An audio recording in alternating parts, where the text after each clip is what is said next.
Hi, I'm Claire Dyer and welcome to Dyer Consequences here on Unprecedented TV, the place for free speech, uncensored and unfiltered, where we will talk about the issues they don't want us to talk about. You can find us on YouTube and X. So if you haven't already, please do like, subscribe and turn on those notifications so you will never miss an episode. Here, we dive into the stories shaping our communities and the people fighting to make a difference. Today, we're confronting one of the most urgent and heartbreaking issues that is facing our streets, and that is knife crime. Across London and UK, it's a crisis that continues to claim young lives, tear families apart, and leave communities living in fear. The numbers keep rising, but behind every statistic is a story of loss, of survival, and of resilience. Joining me today is Courtney Barrett, a passionate campaigner and founder of the campaign Binning Knives Saves Lives, also known as the Knife Man, who's been working tirelessly to raise awareness, support those affected, and push for stronger action and understanding. We'll be talking about what's fueling this epidemic, how it's impacting people, and what can be done to stop the cycle of violence before it starts. So I'd like to welcome to the show Courtney. Hello, Claire. Hello, everyone. Hi, thank you so much for coming on today. It's good to see you. You're welcome. Thank you for having me. Right. So first of all, I kind of want to ask you, because I always find that everyone that I speak to, what they are campaigning about, it normally goes back to something personal that got them campaigning in the first place. So I want to ask you what it was that made you start campaigning against knife crime on our streets. Well, this is one of the most common questions that I'm asked. Basically, in around about right at the end of 2018, there were loads of stabbings and lots going on, violent stuff going on, especially in my borough, which was the Waltham Forest, where I lived at the time. It was, I think it was the second worst borough. It might have been the first worst borough, but I think it was the second worst borough after Croydon in London for knife crime. And basically, there were 260 police officers in my borough, and overnight there were only 80 police officers all of a sudden. And there were also 4 police stations in my borough, and overnight there was only 1 police station, and it was just seemed crazy that all our police have disappeared whilst the violent crime was literally skyrocketed, you know. And it was just blatantly obvious that if we're going to do anything to save our youth and make our communities safe, keep our communities safe, that we have to unite as a community to do so, you know, because there's not enough police around, you know, to police the community anymore. I do feel that that is a general consensus with everything, that communities are having to really try and pull together and actually police their own streets now. Even community has talked about how we feel that the men who live in the community should start just patrolling the area just as a visual presence, because there isn't enough police. I'm going to get straight to the point, and I'm going to confront the elephant that's in the room, because we want to dispel the myth that is that knife crime is a black crime.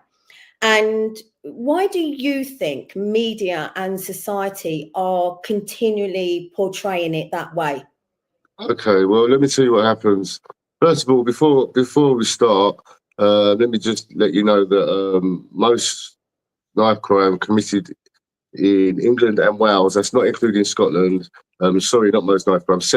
Around about 74%, 75% of knife crime in England and Wales is committed by white people. The problem we have is that in city areas, there's more of an influx of ethnic people, especially London, and the media, to sell papers and stuff, they concentrate on London, and they know that black crime sells papers, you know. So you'll have maybe a stabbing down the road that's a white person, and it might be in the paper. If it is, you'll see a certain headline. But if it's a black person that stabs someone down the road, it'll be a headline, and it'll be calling the person a thug and this, that, and the other. They describe them differently. The media treat them differently. And the media are more prejudiced than anyone, you know. because it's a business. Everything's a business.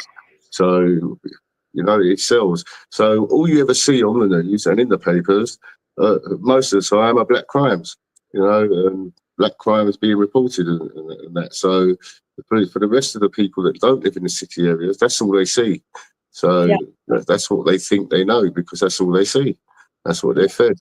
When the facts are that about 74% of knife crime in England and Wales is committed by white people, but the general public don't know this because this isn't reported. Yeah. Did I read that? Is it something like? Was it 15,000? Is it knife crimes a year? Is that the correct number?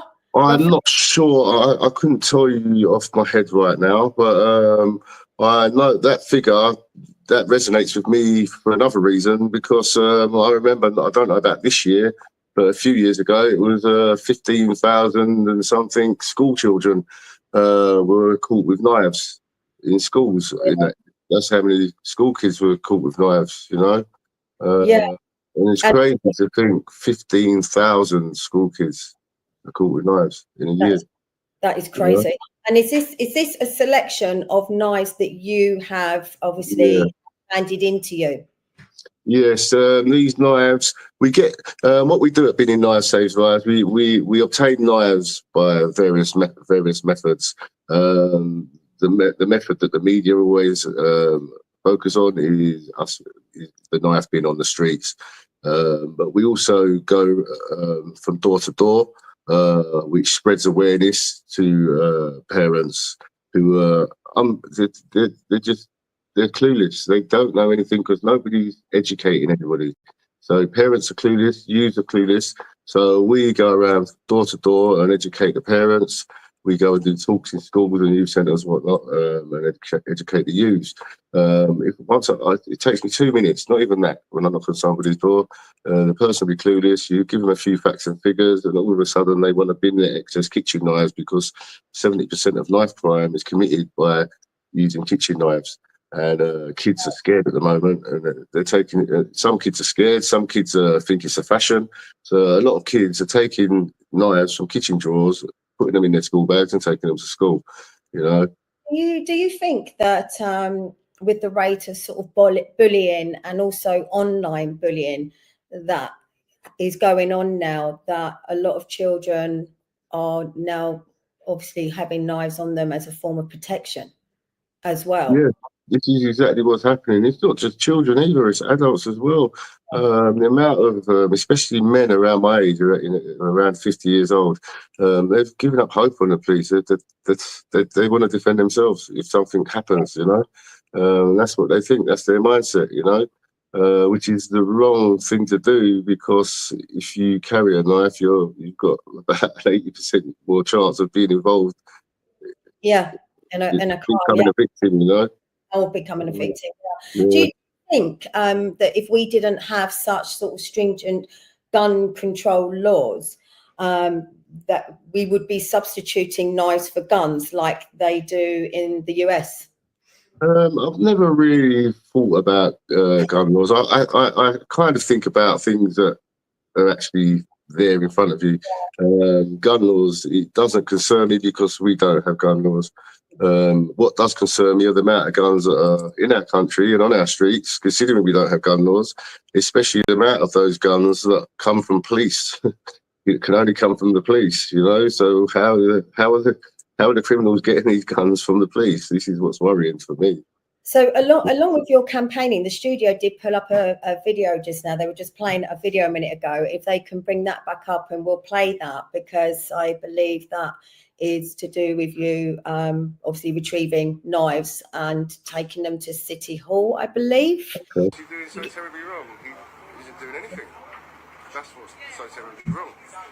Even the fact that we're all here today, he's in that building and he hasn't even come out to say a word or anything, not even to accept a letter from victims of knife crime who have been unsupported for 5 years, 4 years, 5 years, was it? You heard from the lady herself, the mother of Ricky Hayden. No support whatsoever.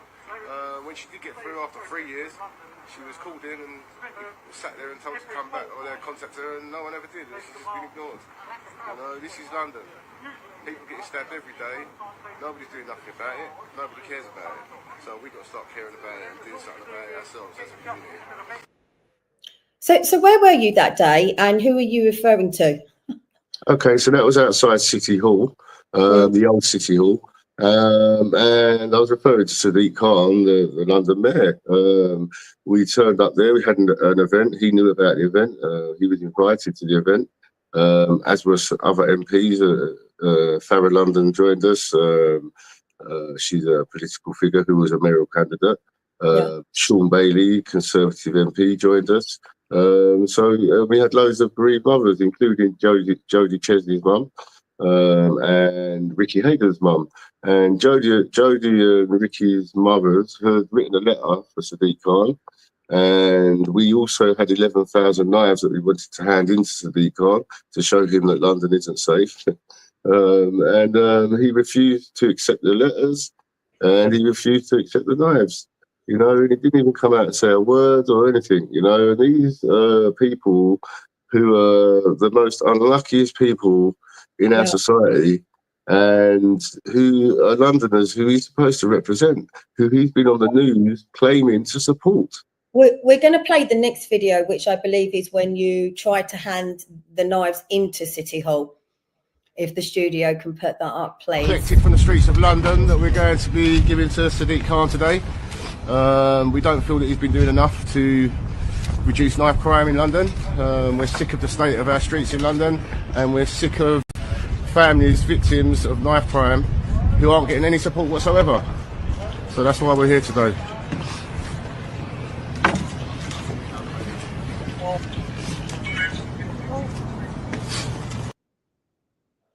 So all of those knives were knives that were handed into you? Yes, they've all been, they've either been taken off from gangs or from people on the streets who've come and handed them into our amnesty bin, or they've been handed in from going door to door from people's kitchen drawers. So there's different ways we get knives, and from different people in society. So door to door, we target parents. On the street, we target everybody. And then with gangs, obviously, we target gangs and youths and that, you know. But they're all knives that we've got from all our collections. How do you manage to get people to hand these knives in? Do they just do it anonymously, or? Well, this is the thing. It's almost like an admittance, isn't it? Pardon? It's almost like an admittance. It's like, oh, have you got a knife you're going to use in a crime? I'm making a bit of a joke out of it. Like, oh, yeah, here we go, and hand it in. How do you get them to hand them in? This is how it is, yeah. Not whenever, but a lot of time I post stuff. And you always, now and then you get a comment, oh, doesn't matter, it's not the knife, you have to educate them, this and the other.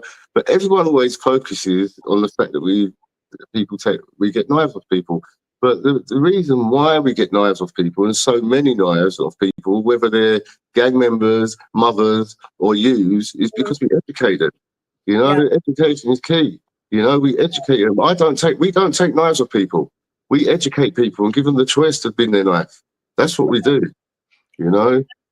I think we're going to put up the next video of what happened. I believe, was it this same day when you went to give that bin full of knives? Okay, that's not a problem. That's not a problem. No surprise. What should you recommend me put them back on the street? Calm down. Give them back to people. We've got them off. Is that what you recommend? Believe. It's just you're not accepting that 1100 knives. Okay, that's not a problem. That's not a problem. I think we're having a problem. What should you recommend me put them back on the street? Calm down. Give them back to people. We've got them off. Is that what you recommend? So there you have a bin full of 1,100 knives. We had pre-arranged to hand them into Sadiq Khan. We invited him to the event, and you saw Ricky Hayden's mum there with the letter in her hand. And I think he's absolutely disgraceful that the London mayor hasn't come out to even acknowledge Jodie and Ricky. So she's obviously a mother of a child. You know, she lost a child to knife crime. Yeah. And he refused to come out. Yeah. And the thing is, With a lot of the bereaved families' cases, as is Ricky's case, it could have been you, it could have been me, it could have been any of us. The guy was at home in bed sleeping. Somebody tried to rob the moped from their front garden at about 1 a.m. Come out to have a look, and you end up getting stabbed.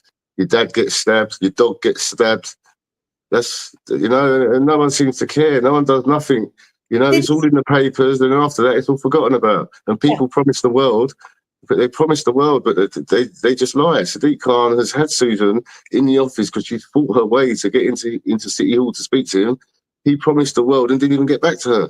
And this is what I find so shocking, and what I can't understand, that you have people in power like the Mayor of London, and he is confronted on this in the GLA all the time about the fact that crime as a whole is going up, that, especially knife crime is going up, and he refuses to acknowledge it.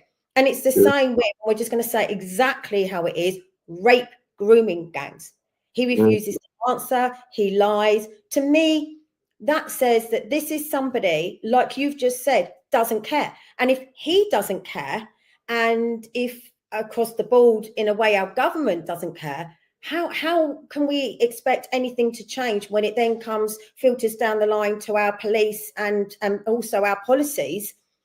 Well, it is changing. It is changing. It's changing drastically for the worst, and it's going to continue changing drastically for the worst. Yeah. And the country's going downhill, and it's only going to carry on until there's a revolution. Like, the people are already, like, a lot of the people in England, they've had enough. They've had enough. I don't want to go back to the narrative just a little bit that is pushed out, because I don't like narratives. Yeah, there's Keir Starmer there, probably the worst Prime Minister we have ever had, but out of all the bad bunch. As I said, don't do politics, don't trust any of them. But how do you feel about Stop and Search? Because I am going to move on from this, but what is your feelings about Stop and Search? Okay, Stop and Search. It's another question that I'm asked quite a lot. Yeah, I did write a newspaper article on Stop and Search, and Scotland Yard liked it so much they called me in, and then I started advising them on Stop and Searches and relationships with ethnic minority communities. Right. So, yeah, my stance on Stop and Search, basically, we need as much Stop and Search as possible. Nobody should have any problem with being Stop and Search, but they need to be done in the correct fashion. And just picking people randomly, because of their colour or whatever, is not on. They have to be done accordingly and correctly. And the thing is, if you don't do them correctly, you're causing more damage than good. I've seen so many Stop and Searches, and I used to record them a lot and put them online. And there's one in particular I always remember. The boy looked about 8 years old, maybe 10. Yeah, and he was walking on his own, and his riot van pulled over. About 15 police officers jumped out and was all round him. The kid must have been terrified. So I quickly went over there. All the police officers know who I am. So straight away, once I got there, I was recording them at first, but once I got there, they all tried to be polite, and then they ran back in their van and went. Now, this kid was just left traumatised, probably hating the police now and scared of the police. He's done nothing wrong. He don't even, so they've just, they have a bad effect when they Stop and Search and it's not done in the correct manner. The mainstream media seem to want to edit you out when you talk about things like this. Why do you think that is? I don't know. There's some contentious subjects and points, and there's other political reasons, and I don't know. Each media branch has their own agenda. Some are politically motivated, and you can't trust anyone. You can't. That's how it is. But we can all see for ourselves. Trust your own eyes. Yeah. I find it quite interesting that you say that when the police actually saw you and they knew you, they kind of just let it go, which would suggest that they dispersed. They knew they was doing wrong. Which would suggest the issue across the board a lot of people are kind of anti-stop and search because it can be abused. And, what you're telling me in this case, this particular incident, was there was absolutely no reason. They just chose to stop and search him based on the way he looked. And I'm guessing in this case, it was because of his ethnicity. But the reality is it can actually happen to anybody, can't it?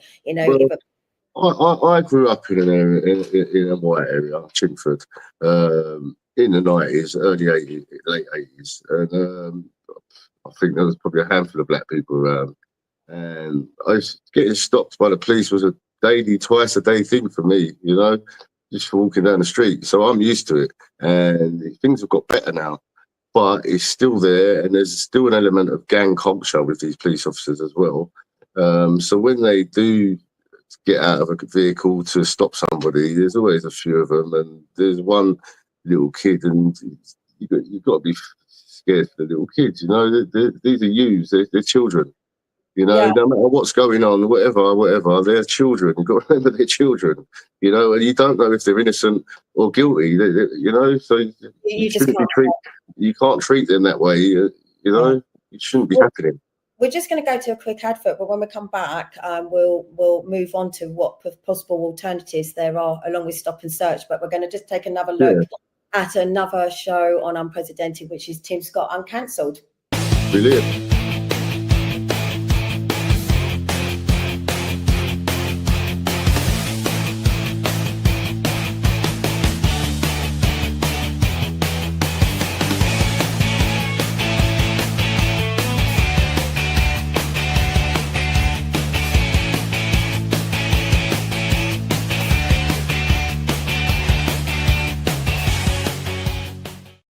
So that was Tim Scott Uncancelled here on Unprecedented TV, and you can catch that with all the rest of our shows. Welcome back, Courtney.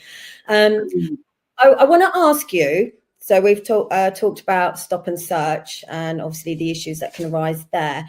What about knife arches and the metal detectors? Knife arches and metal detectors, yeah, great. But why do we need knife arches and metal detectors before education?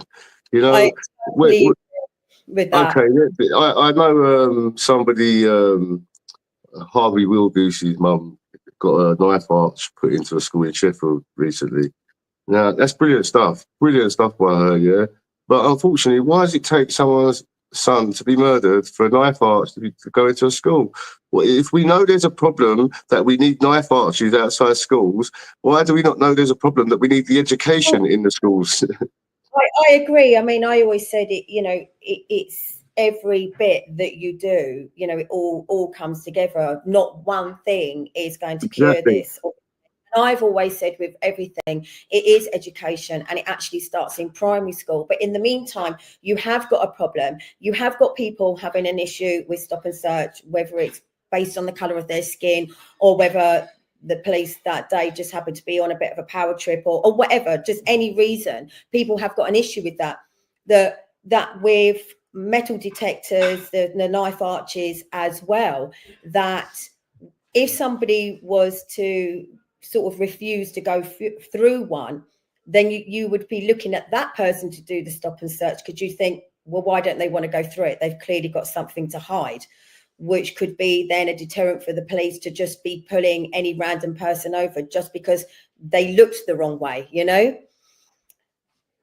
The thing is, in this day and age, we all know about knife crime. We know there's an epidemic. Everybody knows about knife crime.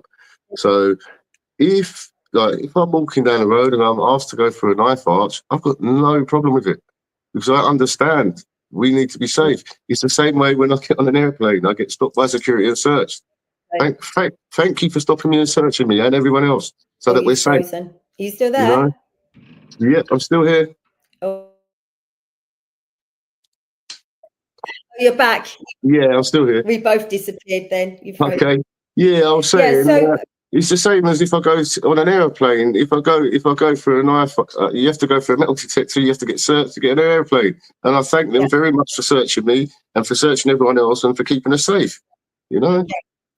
So talking about your campaign, just explain a little bit about that, because you keep saying obviously it's about education, which it is. So tell me exactly, you know, what you do with your campaigning. So there's quite a bit involved, isn't there?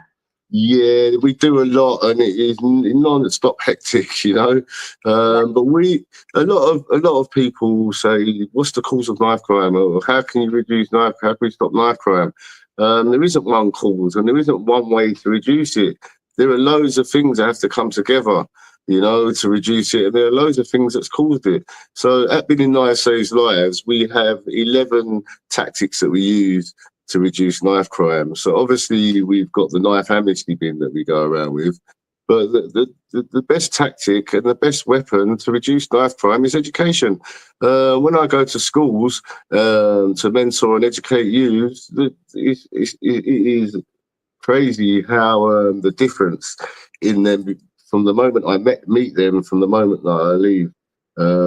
And they continue it on, and they're really into it, and they want to be safe, and they want to keep each other safe, and it almost builds a bond and a unity between the school classes and the school children, you know.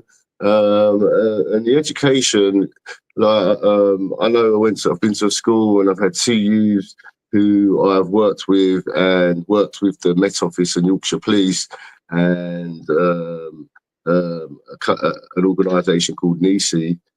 Together, we created an anti-knife crime app to keep families safer. This is kids that were laughing and joking when I first walked in the classroom, didn't have a clue about knife crime or safety. They just thought it was all funny and stuff, you know. And the education is crazy what it can do for the children, and it gives them a sense of unity, a sense of hope, and a sense of ambition and achievement, you know. And I'm so proud of some of the kids that I've mentored, honestly, and even gang members as well. We've taken them off the streets, put them into courses, into workplace placements. They've all done amazingly, you know, and kept out of trouble, and they earn a wage, and they're part of the community and contribute to the community, you know. So it's education that does this, you know. Though, you know, because obviously teenagers aren't the easiest children to reach. I have 5 children of my own, and I quite often find that what I say goes in one ear and out the other. How do you actually reach them? Because you're saying education, but how do you actually reach them to the point where they listen to you and they're not throwing chewing gum at you from the back of the class? I'm human, yeah. My kids don't listen to me either, yeah. But I have a knack with other kids and people, especially those who are less fortunate. When I'm not a professional, I'm not a police officer, I'm not a social worker, I'm not a teacher. Nobody respects these people. The youth don't respect these people. I speak their language, you know, and they respect me, and I give them hope. They see I'm genuine. You know, and that's all you need. That's all you need. You just need to be genuine and give them some hope. You know. I think there would be, if there people watching this would think, you know, they might actually have a teenager, you know, that's kind of in with the wrong crowd, because there's probably, you know, lots of reasons why young people and young adults turn to knife crime.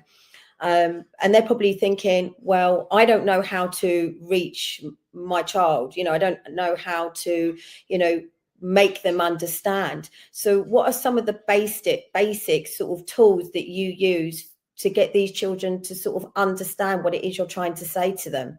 Well, there's two things going on at the moment. You've got your kids who are carrying knives for bad reasons, yeah, and then you've got your kids that are carrying knives because they're scared, you know, or because they think it's fashionable or whatever, yeah. So there's different reasons that kids are carrying knives, you know.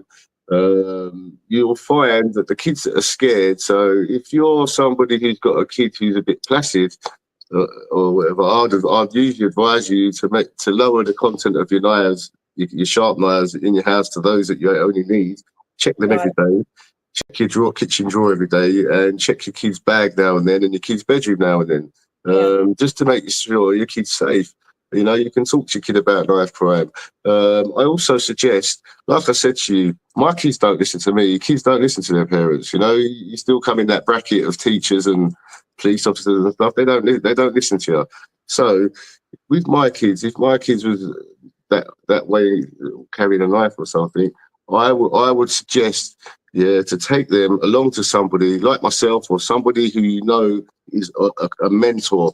Like you go to a boxing gym or somewhere where you can talk to someone who knows the real deal and get the kid into a different path in life. So say they get up every day and they've got nothing going on because there's not much in the community for kids to do no more, let's face it. That's So true.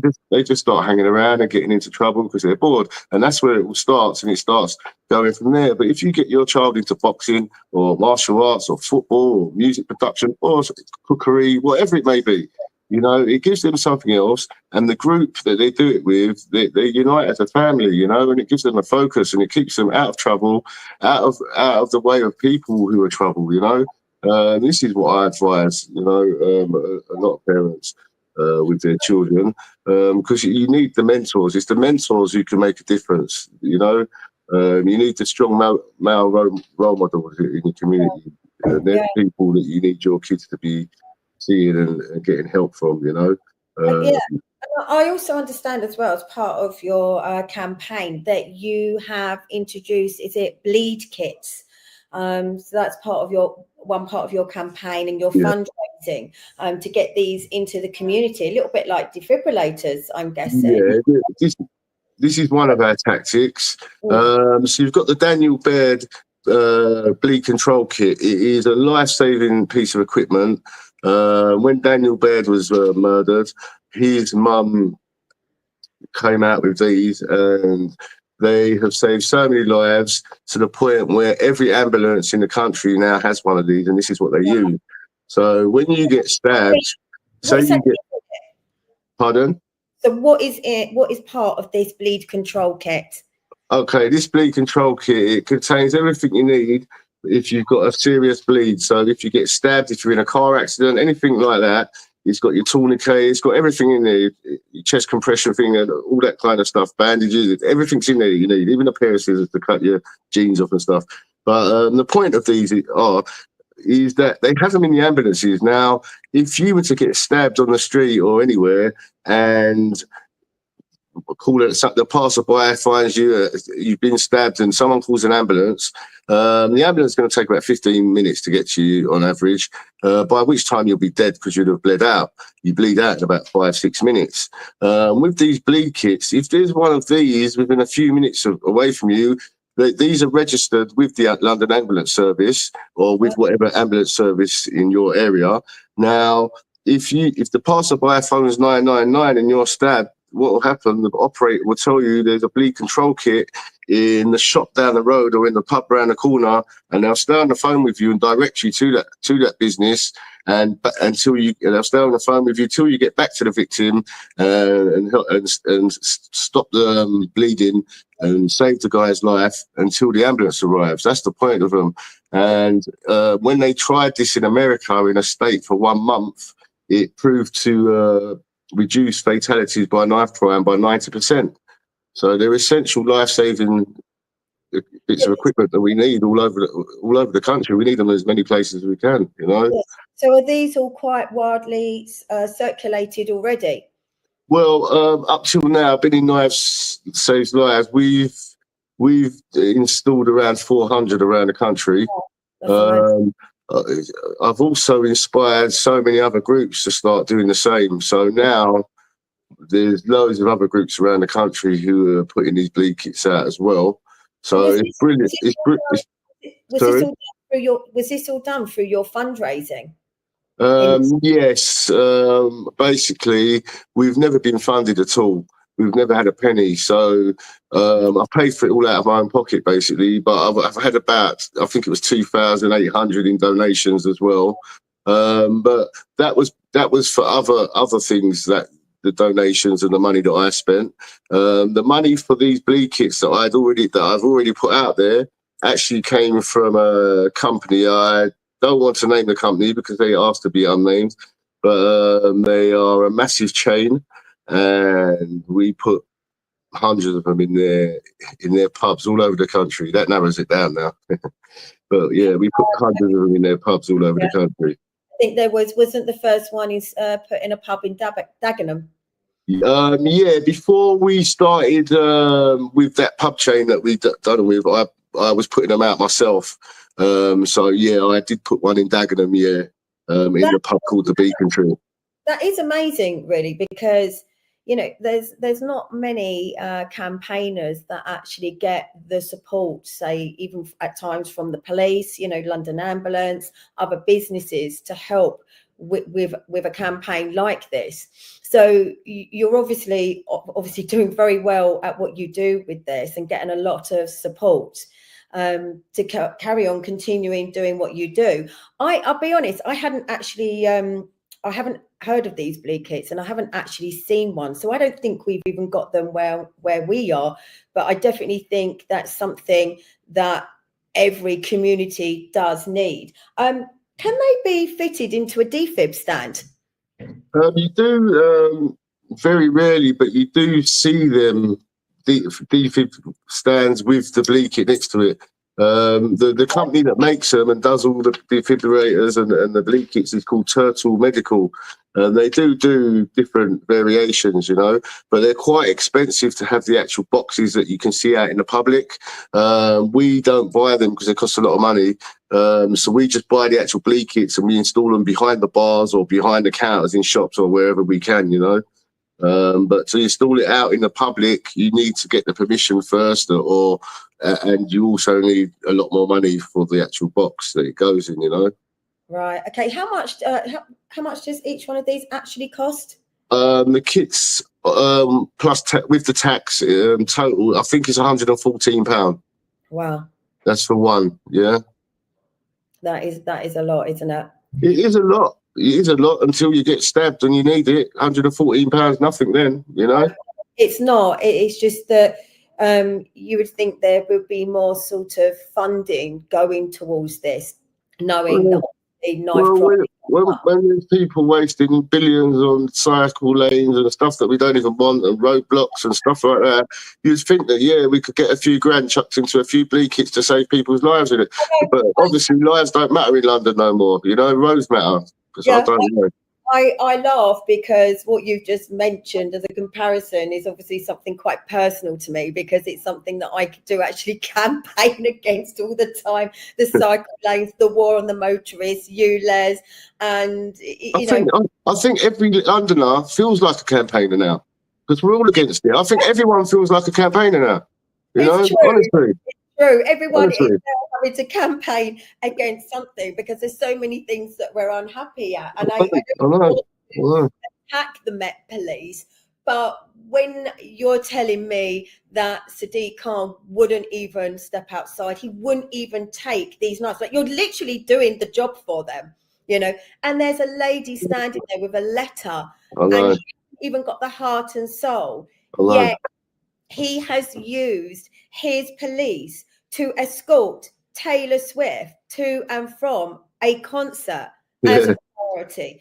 And when it comes to ULEZ, and we're not going to make it about ULEZ, but the police are regularly called, week in, week out, because it serves a personal, political and financial purpose. And yet, as I say, you have people's lives at risk here. You have an epidemic that people are telling you about all the time. Your own GLA members are telling you, and you are ignoring it. Still there saying London's safe, This Saturday just gone. Sorry, I can't hear you. I didn't hear that. Deluded. I mean, the delusional man. Yes. Facebook, he's always just stopping for a coffee, a takeaway coffee, whilst walking the dog. And there's Swift who gets the 5-star treatment. Like honestly, if you look down these social medias, like, you can keep scrolling and scrolling. You'll scroll forever until you see anything about safety or knife crime. Honestly, you won't see anything. You'll see all roads and charges and all that, but nothing about knife crime or our safety. I just think this man's had too much coffee, and he's high on coffee all the time, and he's not of sound thinking, because you know, it makes sense to absolutely everybody else. You know, you say we just had Taylor Swift there when we're discussing knife crime, because of that ridiculousness of it, that she gets, you know, a police escort, and there's not enough police on our streets. Right. And you know, and he's not even addressing crime rate as a whole, let alone the fact that lives are being lost and those lives are going up year by year. I know. Why? The thing is, I work with these mothers and the families. They're all bereaved, and their lives are ruined. They're living lives of torment and torture every day, you know. And every time I see them, you feel like crying for them, you know. And I don't get why these people aren't getting any help, and why nobody's doing anything about the knife crime and all the dangerous crime and violent crime that's going on. You know, it just seems to be happening across the board. You know, whatever it is, somebody is a victim, and it's bad enough, you know, as you're saying, these mothers, you know, they've lost a child or a relative or, you know, whoever, and they've got to go through dealing with that. But what's even worse is that there are no answers. You've got people in power not doing anything about it. You're being ignored, and you're asking why. Why, for what? Yeah, but we're just continually ignored. I've been ignored for years by Sadiq Khan, you know. He dodges me, he hides from me. I've been to his doorstep twice. We had the event on Saturday, just gone. Lots of bereaved families came from around the country. Mr. Alex Wilson, AM, Assembly member, he joined us. Keith Prince, AM, he joined us. It's very nice of them to join us and show that they care and want to support these bereaved families, you know. But it's sad to see that our own mayor, our own London mayor, didn't turn up to even say a few words or anything. Do you? I was just thinking of how to word this. Why do you think that is? Your opinion in your mind. Why do you think he's continually ignoring this and ignoring you? He's continually ignored me because I embarrass him, because I achieve results that he can't achieve. And the thing is, he's clueless. He literally is clueless about knife crime. He doesn't care about it to even want to know about it. I'll tell you something I haven't told many people, actually. One of his violence reduction team actually came, I think this was in 2020. They saw the great work that myself and Binny Knives Saves Lives were doing, and he came and wanted to be with us and didn't want to be with the violence reduction team anymore. And he basically whistle blew about the mayor to me, you know, but I never really told anyone. But this is the whole mayor. The whole London mayor thing for years has been a joke, and I've been calling him out all the time. Yeah, and he doesn't like it, and it's to the point where even the police officers at Scotland Yard have jokes with me about how I push it to the limit with the mayor. You know, they know then, and you know, everybody knows. Everybody knows. The whole of Scotland Yard knows. I'll tell you that for a fact, mate. And yet he has full control of the Met Police. But, you know, I'm actually just going to throw something out there, which was something that we said at the beginning. He clearly ignores you and can't deal with you because you call him out all the time. And I'm not a professional. I don't have to stick by media guidelines and all that. I say how it is, and I speak facts as well. So you know, he hates me. But you know what? He can't shut you down though, because how he shuts everyone down is by calling them racist. You can't shut me down. I'm not, you know, I'm not racist. I'm realist. You know. Yeah. You know, I'll say how it is. And the reason that I've got so much support is because I say how it is and because I'm real and I'm genuine. You know, whenever I do interviews or speeches or anything at all, I've never written anything down. It's all from my head and my heart. Yeah. You know, I don't need to write stuff down. I don't need to beat about the bush. I don't need to lie. I say exactly how it is. You know, there's no benefit for me. The only people I want to benefit are the whole of London and all of the bereaved families to get the support that they deserve. Yeah, you know? And the people, because you care about people. But on the flip side of talking about support, wasn't it Waltham Forest, the council? They tried to fine you for littering because people were putting up your flyers about. Right, let me tell you how it was. obviously, I started in my first borough when we launched Billing Life Saves Lives. When I started, I emailed the council, and they gave me permission to put my flyers up, my posters up here. So I went out with some of my team for about a whole week straight. We was plastering these flyers all over the borough. And then we plastered them over the borough. We had a couple of events. We done amazingly. After 6 months, knife crime reduced by 34%, whilst it rose in every other borough because of our efforts. And they were totally embarrassed because we were doing what they were supposed to be doing. And then from that moment, they tried, what happened, Stella Creasy, the MP for Waltham Forest, ignored me. And then she went in the paper and said that, no, I'm lying. So I then went to the paper and showed them the emails and my missed calls, the call attempts, and proved that she was the liar. And they put that in the paper. From that day, she got her online army to hate me and try to demonise me and tried every trick in the book to shut down Billing Life Saves Lives. Then they tried to fine me. They tried to fine me £600 times however many hundreds because basically I had a big event with Sean Bailey and the Sun newspaper were filming us, and the top police officer was joining us, and Farrah London was joining us, and they was coming on the event with us. So we put up the flyers as we always did because we were told we were allowed to. And after the event, the council sent one of their people out to take one of the flyers down, and then they decided to try and tell me that I have to come in for an interview with the police. They're going to arrest me, and they're going to fire me. And I then emailed them and told them, you're fine to arrest me. I'll be there on a given date and time. I'll be there with a reporter from the Sun, as I'm allowed one person in the interview with me. And you're about to make a national embarrassment of yourselves. 2 hours later, I got a response saying they're dropping everything. So that was it. All right. So you basically put them right in their place then. Yeah. Unfortunately, we have run out of time. We really have. It's gone quite quick.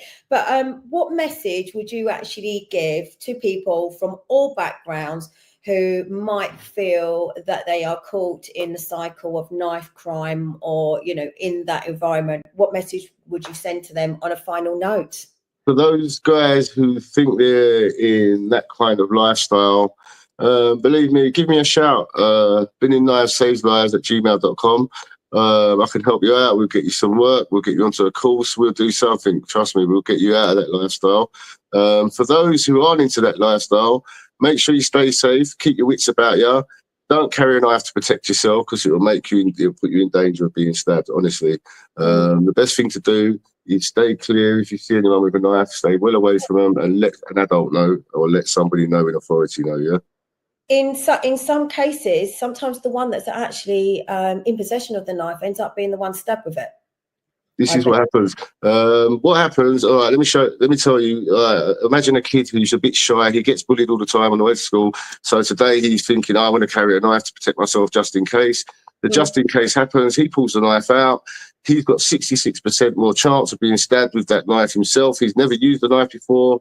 He will freeze when it comes to time to use a knife, whereas his attacker or the bully will probably be more inclined to get the knife off him and stab him with his own knife. This is what happens about 2/3 of the time.